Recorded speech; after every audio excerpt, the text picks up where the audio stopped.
Hi everyone! Come and color with me. Today we're going to be coloring this gorgeous stamp from Pajama Crafter Stamps. It's called Citrus and Scarlet Blooms. And I am using my Copic markers for this image today.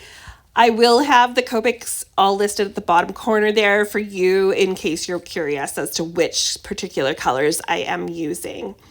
So my goal with this was to go with a bit of more of a natural, neutral type tone. You can see that I've got a piece of paper there up in the corner that I knew I wanted to use on my card. That is also from Pajama Crafter Stamps from their Taupe Tidings collection. And yeah, so I just went through, and instead of doing like a pink or a blue or red poinsettia, which is so typically seen, I kind of went a little bit more creamy tones. This was creamier than I think I was initially wanting. I was thinking white, but I do love in the end how it turned out. And you can see that I've stamped a couple of the smaller poinsettias and some extra leaves and foliage as well. So I will be coloring those the same way as I'm coloring the main image. So I don't think I show all of that throughout the video, but you will get the idea. So again, trying to do a bit more of white tones for flowers. So I used some warm grays on the little posies here. I'm not even sure what kind of flowers these are, sorry. But yeah, just blending that out. And for all of my flowers, I used the 3 colors and then I blended it out lastly with the Zero Blender. And into the white space. It just kind of helps fade it out into the white space. So that's why I do that. And there's a couple cinnamon sticks here. So we're just going to color those in with some nice browns.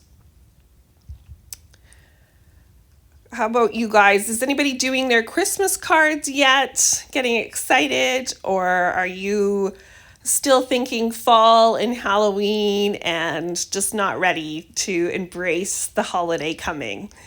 I love making Christmas cards. I'm excited to do this color palette.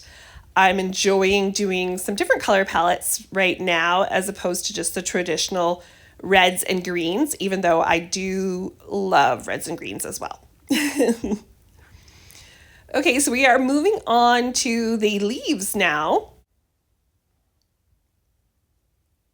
So I did want to try and color each of my leaves and foliage in a different green set. So you will see that here. But again, each of them I used, I think, 3 colors.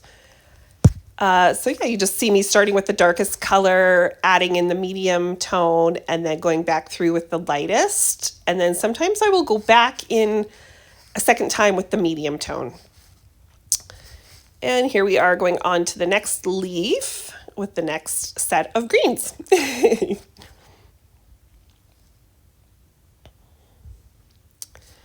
Do you guys do this as well, or do you just stick with the same color green throughout your whole image? I do tend to do this regularly.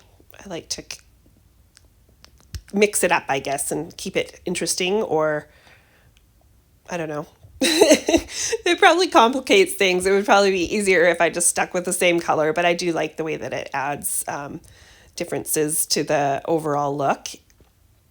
Here I am just doing the little stems, which are hardly seen, but they still need to be done. And it was such a bright green that I actually ended up going over it with a warm gray as well, just to kind of tone it down a little bit, because I did really want to go with those really earthy type tones for this look. So we're just moving on to the berries. I was going for, in my mind, a pepperberry look. So years ago, I had some pepperberries in a bouquet and thought they were beautiful. This is coming from my head, but they're kind of a reddy browny color. So I thought that would be perfect for this look today.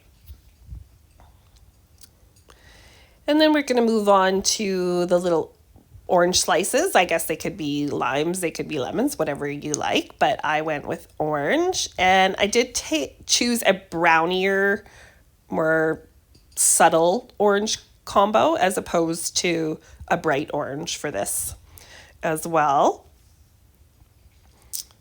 So So just blending that out nicely and trying to put some shadows in. I am definitely not an expert colorer, you guys. I probably if you are an artist and looked at this, you would cringe.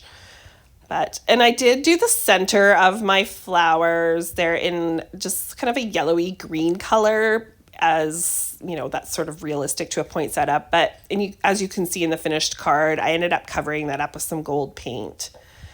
And there you go. That is the finished product. Thank you all so much for watching. And I hope you all have a wonderful day.